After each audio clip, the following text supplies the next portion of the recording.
Babalik ako ng Pilipinas para dumalo sa libing ng aking ama. Mabigat sa dibdib, pero kailangan ko umuwi. Sabi kami bumiyahe papuntang Changi Airport. Sila yung mga kaibigang masasandalan mo talaga. Ginagawa nilang lahat para mapangiti ako. Pagdating namin sa airport, naghanap sila ng masarap na pagkain. Sabi nila, subukan ko raw itong beef tendon soup ng kanin. Perfect daw pang umaga. Pagkakuha ng unang suko ng kaibigan ko, para siyang napamura sa sarap. Hindi niya ina-expect yung lasa. Tawa niya. Pamura pa. Parang may asim na kalamansi. Oo, sabi. Galing ka sa inuman. Sarap ba parang igot? Tendon?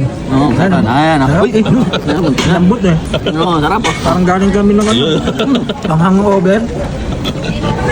Sarap ang mamam. Hindi namin namalayan, malapit na pala ang check-in ko. Mamadali kami papunta sa counter.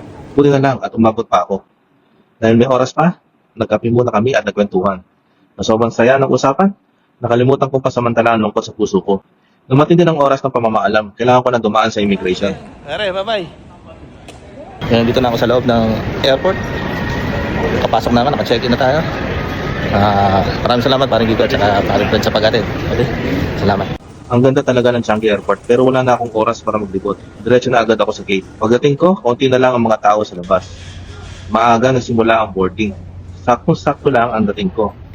Habang papalapit ako sa aeroplano, nabigkas ko ang mamimiss kita, tatay. O, pasakay na ako. See you, Lolo.